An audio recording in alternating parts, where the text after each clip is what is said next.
Glórias a Deus. Glórias a Jesus.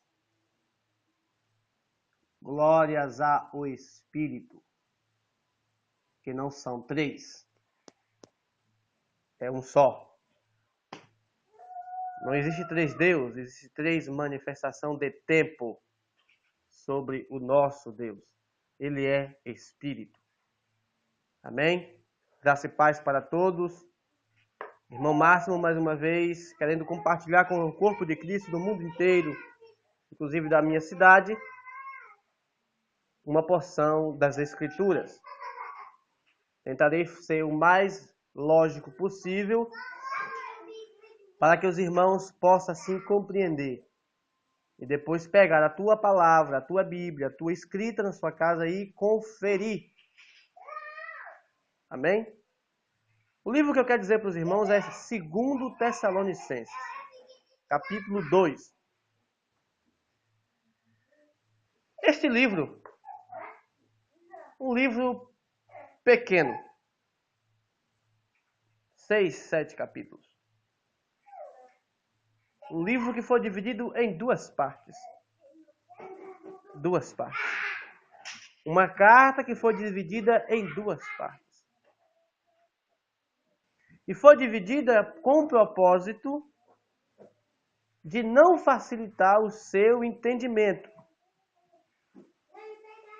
Porque para mim e para muitos irmãos que lê, a gente consegue juntar as peças.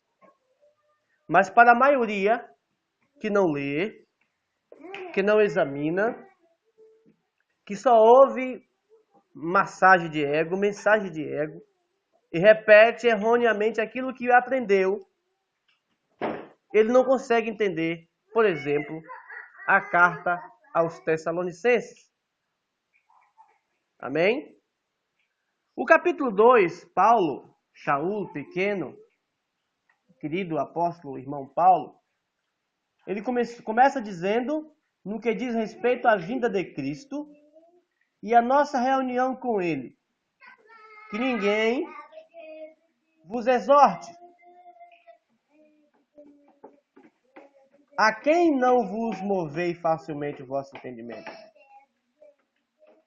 E não vos perturbeis, não vos preocupais. Se alguém vem dizendo em espírito, com pretexto de Deus, com a palavra, a Bíblia, ou com as epístolas, dizendo que é um servo do Senhor, como se procedesse de nós mesmos. O texto começa dizendo, no que diz respeito à vinda de Jesus e a nossa reunião com Ele, eu não quero acreditar em outra coisa, a não ser o tal arrebatamento, né? Que ninguém vos preocupeis com isso, ué. Paulo está repetindo a mesma coisa que Cristo está dizendo. Ninguém sabe o dia nem a hora, virei como ladrão. Mas os sinais, eles deixarão para os pequenos. Os sinais. E não é para ninguém ficar repetindo sinais. Por quê? O versículo 2 começa assim. Não vos demovais facilmente, nem vos perturbeis por espírito, por palavra ou por epístola, como se procedesse de nós mesmos, segundo tenha chegado o dia do Senhor. Jesus está voltando, irmãos. Jesus está voltando. Jesus está voltando. Eu sou novinho na fé, tenho pouco mais de 18 anos. E o que eu mais ouço é Jesus está voltando. Jesus está voltando. Prepara-te, ó Israel, para encontrar com o Senhor teu Deus. Que Israel, rapaz? A igreja não é Israel. A igreja não é Israel. Eu não sou judeu, eu não sou israelita. Eu sou pagão, ex-pagão, gentil, ex-gentil, convertido a Cristo por meio do Espírito. Por meio do Espírito e não da letra, por meio do Espírito. As coisas físicas, palpáveis e vistas são carnais. É letra. E letra mata. A letra do Velho Testamento que mata não é a letra do Espírito que está no Novo, a partir de Atos, capítulo 2. O versículo 3 diz assim: ninguém de modo nenhum vos engane. Ninguém de modo nenhum vos engane. Ou seja, o engano. Porque isto não acontecerá. Isto que? A vinda de Cristo, a volta de Cristo, nossa reunião com Cristo. Isso não acontecerá sem que antes primeiro manifeste-se a apostasia. O que é apostasia? As Escrituras diz que só há um Deus. Mas eu vejo falando sobre vários deuses. As Escrituras diz que só há um batismo. Mas se batiza de várias formas.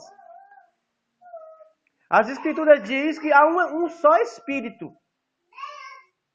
Mas o Espírito que está aí não é o mesmo.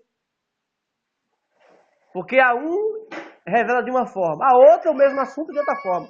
A outra, o mesmo assunto de outra forma. Ou seja, cada um lê as Escrituras e interpreta de segundo a sua forma. Que espírito confuso é esse?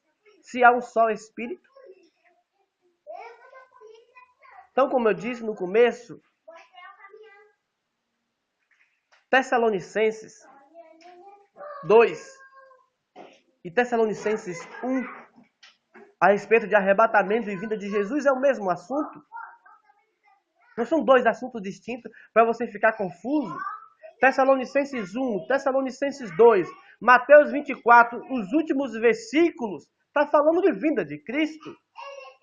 E vinda de Cristo em glória é arrebatamento. Não é arrebatamento uma coisa e vinda de Cristo outra coisa, e que ele vai vir antes da grande tribulação, dentro da tribulação e depois da grande tribulação. Ele virá, sim, depois da grande tribulação. Ele não vai arrebatar esta igreja que está aí, pregando vários espíritos, pregando várias denominações, várias divisões, vários ismos. Ele vai peneirar ela primeiro, provar, separar e ver quem é quem. E para separar tem que haver alguma coisa, tem que haver uma perseguição. Quer dizer que os meus irmãos do primeiro e do segundo século tiveram que morrer arduamente, ser assassinados arduamente para que hoje nós vivêssemos dentro dessa Babilônia e ser arrebatados dessa forma? Acorde, irmãos. Leia as Escrituras, não fique ouvindo guru, não fique ouvindo rabi, pastor, mestre, apóstolo, profeta, de título, porque isso não é título, são dons espirituais para servir o corpo, e não para ser servido, porque todo mundo está querendo aparecer. Deus está acordando o seu povo. E dentro do contexto de 2 Tessalonicenses capítulo 2, versículo 3, diz que virá apostasia e se manifestará primeiro também. Será revelado, aparecerá, se corporificará o homem da iniquidade, o filho da perdição, a qual se levantará contra tudo que se chama Deus e objeto de culto, pondo-se a assentar-se no santuário de Deus, apresentando-se como se fosse o próprio Deus. Aí Paulo diz: não vos descorreis, não vos recordais ainda, quando eu estava convosco, dizia estas coisas? A igreja daquele primeiro século estava preocupada com a vinda de Jesus. Já estava preocupado com a vinda de Jesus. Ele vai vir. Isso aí é inegável. Ele vai vir. Mas nem todos que dizem Senhor, Senhor, entrará no reino de Deus. Reino esse que ninguém prega. Que quase ninguém sabe o que é reino. Né? Reino de Deus. O fim só virá depois que o evangelho for pregado ao reino de Deus.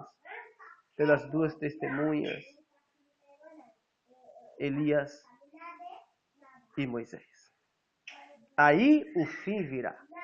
O Senhor unirá as duas varas, Judá e Israel, Israel e Judá, o seu povo e a igreja, ainda aqui na terra,